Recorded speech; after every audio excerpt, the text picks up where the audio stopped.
everyone, it's Sharana from Payroll Waits, and today I'm going to be reviewing and recapping Euphoria Season 3, Episode 3, The Ballad of Paladin. And y'all, this week's episode was really crazy. Nate beat that ass. Okay, y'all know every time Nate get drunk, he deserves it. Like, for all of the torture that he has given to a lot of these women, Maddie, Jules, Rue, like Cassie, every time he get his behind beat, he deserves it. When he gets his behind beat, and I don't condone violence, only if it's against Nate, okay? But when he gets his behind beat, I just sit there and smile like, look at my enemies getting what they deserve, okay? Ah. I know it's bad. I'm sorry. You working on me. But you made Nate, and you know he needed to get his behind whooped again, because obviously when Faz did it, you didn't learn. You didn't learn when Faz beat your behind. So maybe since you out here scamming, since you taking people's money, since you playing, you need to get your behind beat again, all right? And get some sense knocked into you. And you lost a pinky toe. That's kind of crazy. But you don't need your pinky toe as somebody who broke their pinky toe. Nobody need their pinky toe. So, I mean, honestly, it wasn't that bad. You know what I mean? But let's talk about Jules first, okay? So we get more backstory into Jules. I know people are like, oh my gosh, Jules was barely in the episode. I get it, y'all. They got to catch everybody up on their lives. It's only the third episode. We still got more episodes to go. But we see that, she's in art school with her roommate, and her roommate tells her about sugar babies, okay? So she kind of put her onto this, and then she was just like, so I just go out and like smash. And then she was like, okay, but you out here smashing dudes for free. And I said, ooh, message.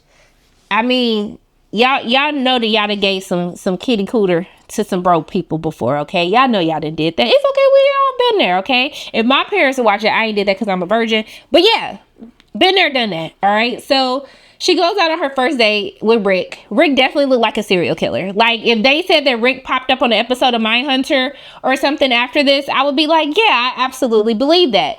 But he just wanted to lick her stockings, and I was like, this is definitely giving like Ed Gein, so like, I could totally see it. But hey, if you just getting money and all you want to do is lick your stockings, girl, you got some more clients like Rick? Because I got some bills and some student loans, to pay for. I'm just saying, times are rough. In this economy, with these grocery prices, I don't know. Jules might have been on to something. All right, so she also has like this finance guy who just wanted to get it on while he was on a conference call. I guess that was a kink for him, to each their own. And then she has her main boo, who's played by Sam Terrell, who you may know from True Blood. So he's like the real one, okay? He the reason that she in that penthouse right now, just living first class, living the life. Okay, I'm sorry, because y'all be unfollowing me when I start singing this, okay? So he tells her like, I have a family and my wife knows that, I like doing certain things, and, she's okay with that. Now, do I believe that? I don't know. He seemed like somebody that's pretty straightforward.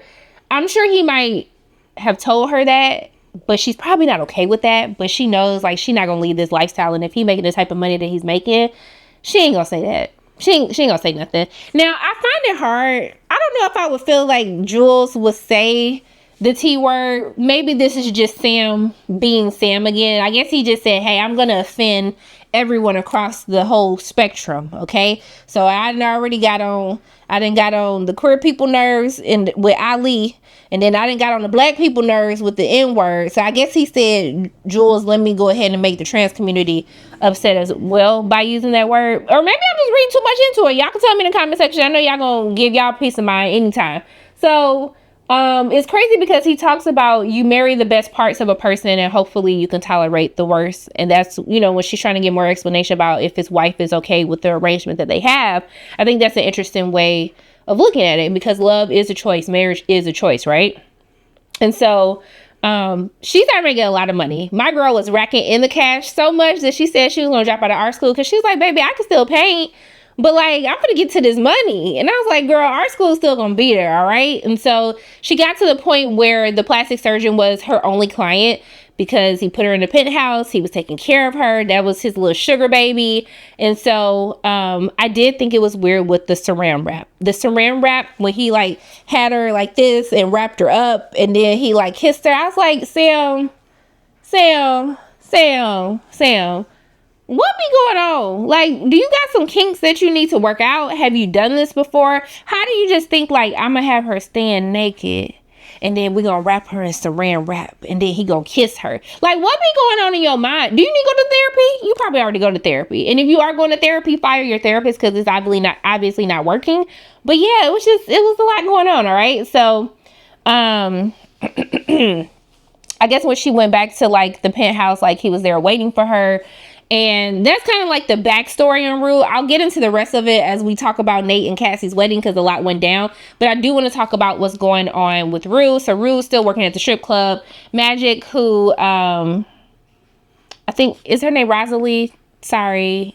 I do listen to her songs. I just don't know their girl name. But she still got the neck brace on. And I was kind of confused because I was like, okay, girl, like if your neck is injured, like you should wear your neck brace, okay? Because the neck brace ain't going to get in the way of the titties. So... But then she started doing the whipping her head back and forth. And I was like, girl, like my neck hurts even doing that. So how was you doing all this whipping with the neck brace on? Like, is the neck brace bracing that good that you can still do like the hair flips and stuff? But hey, she was getting it, okay? Then she started humping the ground. I was like, that do stuff and people like you humping the ground and stuff. I was just like, why you humping the ground so hard, girl? Like, are you strapped up? Like, what's going on? So... Rue is really a great saleswoman, okay? She is selling her guns, all right? And she was killing that sales presentation. So they making 3D guns.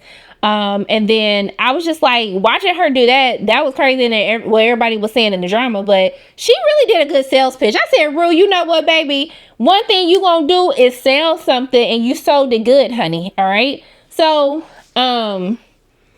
she was talking to Alamo and he was like proud of her. Like, look at you, like you go like move your way up to the top. And she's like, yeah. And then hopefully I can go legit, which obviously pissed Alamo off because he was like, what you mean go legit? Like, you don't feel like what you do now is legit? And I was just like, nah, Alamo, now you know what she doing now isn't legit. But he did have a good story how he talked about how, you know, black people used to run numbers back in the day.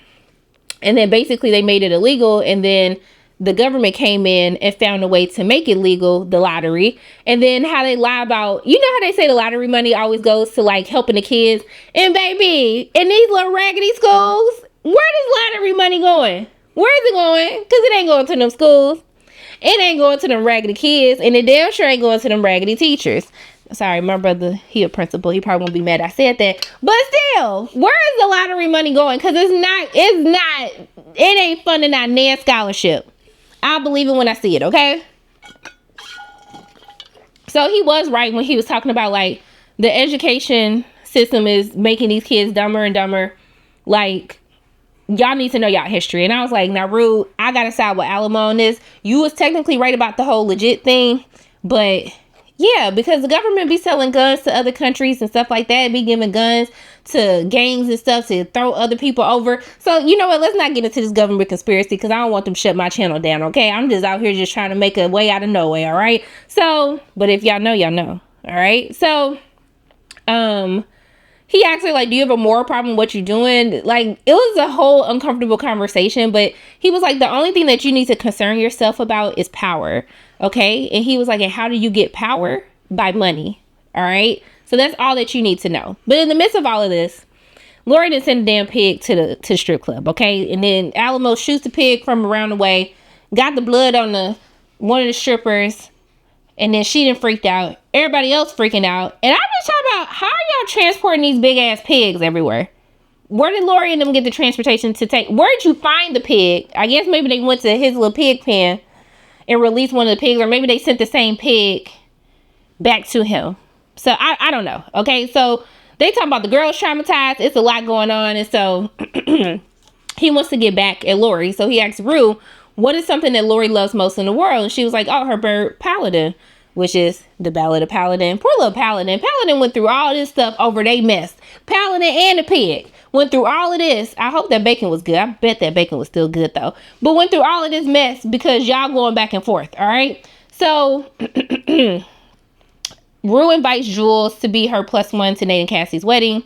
In the midst of this, like when Rue comes over, like I didn't know if were the drugs and the toys, was that something that Rue and Jules did together, or was that what Rue what Jules did with her little plastic surgeon sugar daddy, I don't know, but I was like, why do you have these drugs out in front of Rue? I was just kind of confused about all of that. But Alamo ends up telling Rue while she's at the wedding that he needs her to go do a pickup from Lori.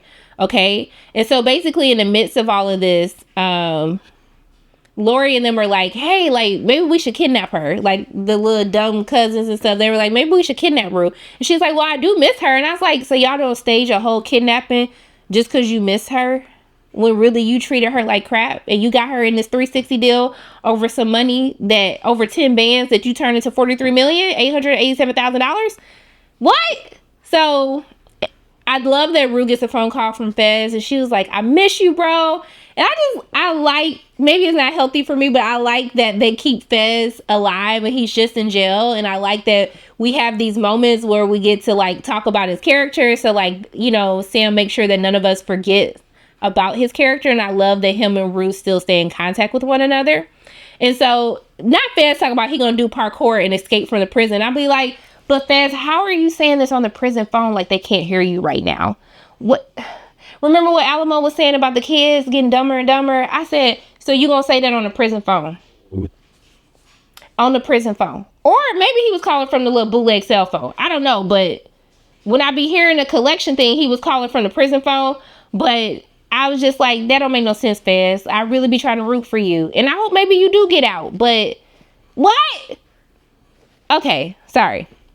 So Rue meets up with Bishop. Bishop's following Rue. And they go to Lori's house. And Rue can tell something's not right. Like, she just looking like, why are you here? This don't feel right. Why do y'all need me to go make the pickup? Like, it just, none of this makes sense, okay? So when they go, like, oh, dude, Wayne is outside, and he asks for his gun. Then he's to be so dramatic, take off his jacket, his beads, just to get to his gun. And I was like, Bishop, we didn't need to do all of this, but whatever, because I thought they was going to get into a shootout right then and there. And so then, now Wayne's like cousin is being rude because why would he slap Faye ass like that when he know that Wayne is in love with Faye?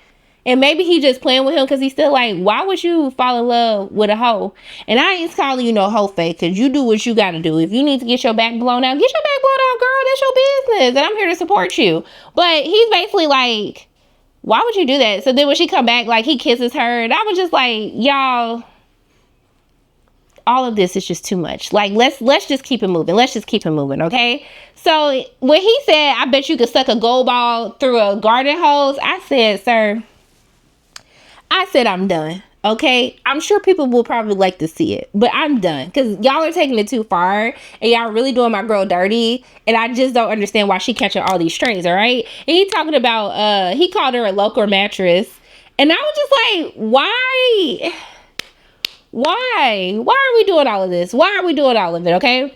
So Rue is sitting at the table with Lori, and Lori's like, hey, like, what would it take for you to come back? And then she was like, I like working for Alamo. Like, you think I want to go back to swallowing them big ass bags of fentanyl? Pushing that KY jelly down my throat? Pooping into a spaghetti strainer and eating out of a spaghetti strainer? Having a dog lick my ass? You think I want to go back to that house? You think I want to come back and live in this raggedy ass house? You didn't even have a headboard. Y'all had her sleeping on the mattress on the floor without a damn headboard. You giving Faye a headboard, but she ain't got no damn headboard. How does that make sense, Lori? How does it make sense? Because it don't. It don't make sense. Got me mad all over again thinking about it. I'm sorry. Let me hurry up because I got to get done to catch this flight, okay? So, in the midst of all of this, Bishop ends up drugging the bird. Because, like, he was close to the bird. And then Lori's like, what are you doing? And he was, like, taking a souvenir. And then they start talking about Paladin. And she's like, oh, I didn't know you like Westerns. Kind of like, I didn't know black people watch Westerns. Which they do because my grandpa watches Westerns all the time. I like how he, like, throws the money up and acts like he, like, shoots the money like a cowboy and stuff. Because Bishop talks about how he loves, cowboys. And then she talks about how she named him after Richard Boone. And I like the score in that moment when I like these cinematic vibes to it. I do miss Labyrinth's music, but I do like the cinematic vibes that they give to it and the score that's playing in that scene in that moment. But I was just like, I just thought, why drug Paladin? What did Paladin do to you? What did the bird do to you? And then the damn bird died. And nobody was there. I mean, Lori was sitting there, but she was asleep, and the poor baby just rolled over and died. And Paladin, Ballad of Paladin is the opening and closing theme song to like a 1950s like Western. So that's kind of like where all of this came from. But at the end, we see Rue like driving back home afterwards, and she listened to her audio Bible, and I was just like, girl, you just did a whole drug deal, and then you gonna come back and listen to the Bible afterwards. But maybe she feel like she needs to get her mind right after all of this. And so we realized who was actually watching Rue at the rehab center in last week's episode. It was the DEA. She gets pulled over, and I guess I don't know. They want her to snitch on Lori. They want her to snitch on Alamo. I don't know what's gonna happen, but I don't know if Rue gonna make it out of this season alive, because that's just a lot. But speaking of a lot, let's go ahead and get into Nate and Cassie's wedding. Okay, I'm gonna try to go through this as fast as I can because I do need to leave to catch a flight. Okay, so Maddie was looking good. Maddie was looking good. Like, if Maddie came to my wedding looking like that, bish, you would not be allowed in. I don't care. You would not be allowed in. She was looking real good. Even Cal had to look and be like, dang, that girl look good. All right. So Nate's like throwing up. Everything's very chaotic for this wedding. Nate's throwing up. I'm assuming because Nas keeps calling him. I don't know if he got like jitters about getting married, or he know that he didn't pay him his $100,000. I don't know what he going up. Okay. But baby, Cassie's waist was snatching that dress. Okay. It was snatching the dress. And Jules looked really good too. Because, you know, Rue handed her the money like, here, I'm your sugar daddy. Like, go ahead and get you something nice and do what you got to do. So Jules was looking good. And then when Cal's like wife or ex-wife was asking like, who is that? He was like, oh, I think that's like a friend of Nate's. And I was like, now boy, you know you was blowing her back out. I don't know why you sitting up here lying like your wife don't know what you was up to. But we see that Nas continues to blow up Nate's phone like this entire time because he hasn't paid them. And then I don't know why Cassie has this snitch neighbor of hers who really isn't her friend at her wedding. Like, because all she did was snitch on Cassie. She's been snitching on Cassie since episode 1. Like, it's really getting out of hand at this point, all right? So she's in the wedding. And then her mom is walking her down the aisle because, you know, dad is not around. Mom is walking her down the aisle. Then she's telling this depressing story about how she married her dad, how they not together, all these crazy bad things that happened. I was just like, sweetheart, is now the time to be saying all of this to her while she's walking down the aisle to get married? Like, do you just want her to be depressed? I was just a little bit confused about everything. So they end up getting married. I don't know why Nate ate her face like that with the kiss. I was just like, ew, like just a little bit. Actually a lot. High key, ew. I just didn't like it. But the way her titties was bouncing up and down that aisle, I ain't no better than a man. Because the way they were just like, it was like the perfect slow-mo. And I really don't like to objectify someone. But also, as a titty connoisseur, because I have titties of my own, so I could be a titty connoisseur, I really had to give credit to where credit was due. Because the way that they were bouncing down the aisle, titties, they did they big one with that. Okay, the ice sculpture looked absolutely horrendous. Like, I really clearly we cut corners to make room for the flowers. The ice sculpture was not nice. I would ask for my money back. Okay. Maddie telling Lexi like, hey, I should go congratulate them, and Lexi was like, actually no, it's already weird that you're here. You don't go talk to them for what, Maddie? You don't need to talk to them. They're not your friends. You don't like them. Remember, he cheated on you with her. No, don't do that. Please don't do it. It was just weird. It was just weird behavior. All right. So, we see that this girl BB like walked up to them from school, and like she's like, did you change your number? And she was like, no. Like, clearly she's just not answering it. Cal makes this speech, and he's clearly drunk. I've just learned to let it go, because if he was okay with this drunk storyline, then I guess I have to be okay with it. And you see that Nate is telling his brother like, get ready to go take the mic from his dad, but he actually did a pretty good speech. Okay. And so Jules ends up talking to Cal, and then she was like, you remember me? He was like, yeah, it's not every day that you F one of your son's high school classmates. And I was just like, I really love Eric Dane, like his charisma that he's had in these past 2 episodes. He was just like, look, I'm going off vibes. I'm drunk. People know I ain't ish and I ain't gonna never be ish, so it is what it is, okay? He tells Jules that she still looks fantastic. And, you know, he on the sex offender list because he was messing with underage people. Now, Nate mama threw a shade at Maddie like that. And then she was, when she was doing her speech, like, you know, you always pray that your son doesn't bring home the wrong girl. And like, she stared at Maddie. And I was just like, girl, say one more thing before I start talking about your husband. Because I know you don't want to hear about that hoe. Sitting up here looking at me talk about the wrong one. Do you know that your son beats on women? Do you know that? Do you know that? Okay, so Nas pops up at the wedding. And, you know, he was like, hey, how do you throw this lavish party and you ignore my phone calls, but you go on this party, but you owe me all this money? So Cassie looking like, what? What's going on? Lexi looking crazy. The neighbor looking crazy. As soon as she got done, she went to go snitch on her husband. Okay, like she always does. Now, Maddie getting up and looking, she was like looking sad because I felt like she was mourning the life that she thought that she was going to have with Nate. Not necessarily that she wants to be with Nate, but the fact that like they portrayed her like this and the universe just rewards them by them like getting married and being in love and stuff.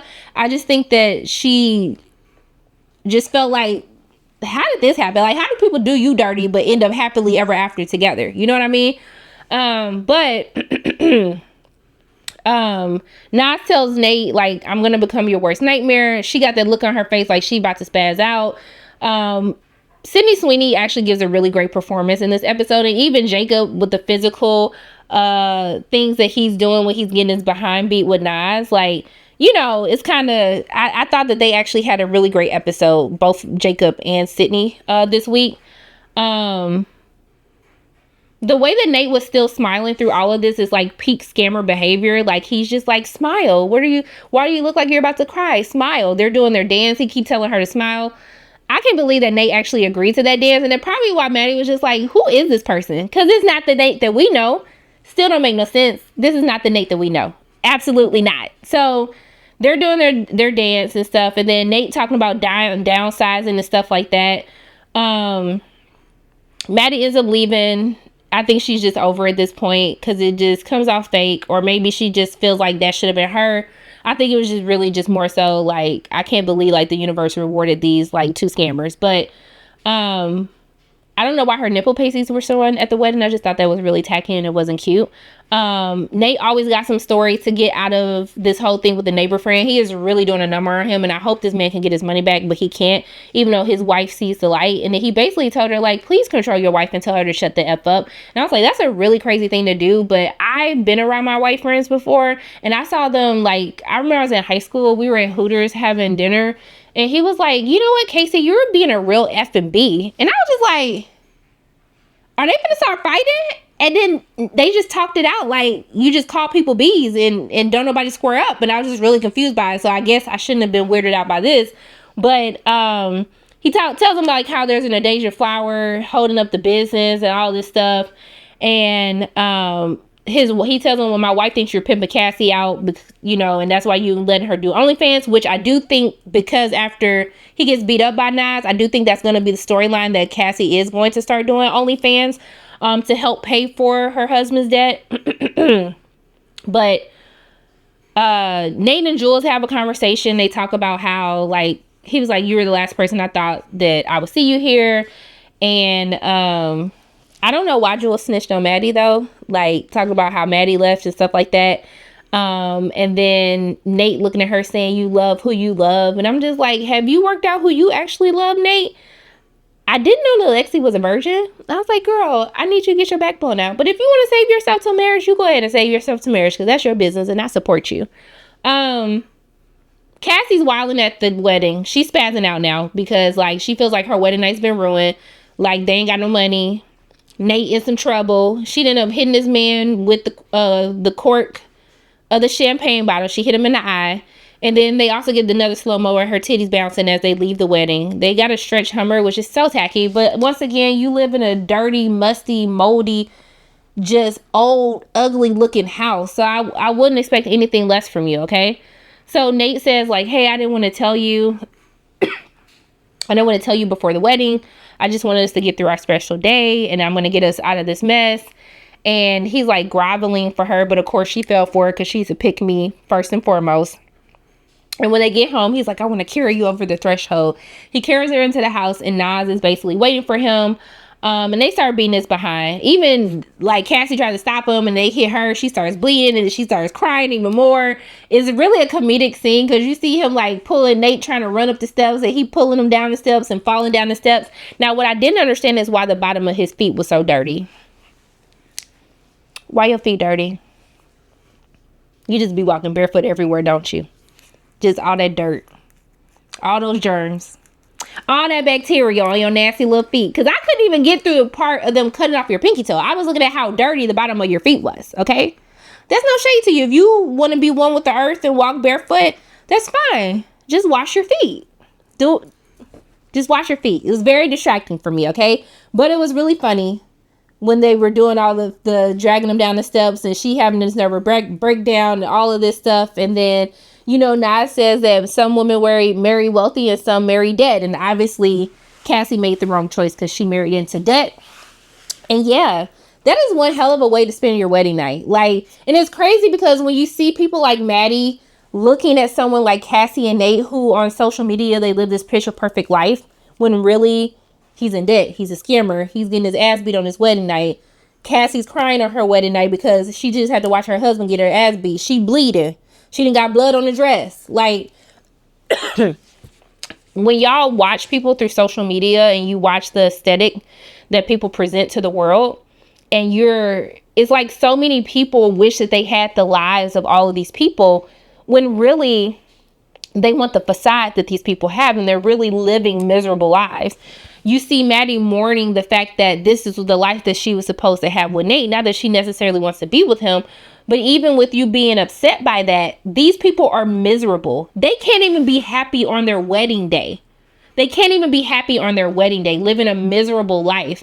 And people are really looking at them like, oh my gosh, they look so happy. They're so in love. He's so wealthy. He has this, he has that. And a lot of people are out here scamming and lying. It is a lot of scammers out here right now, just making it seem like they are doing a dang on thing. They have the best job.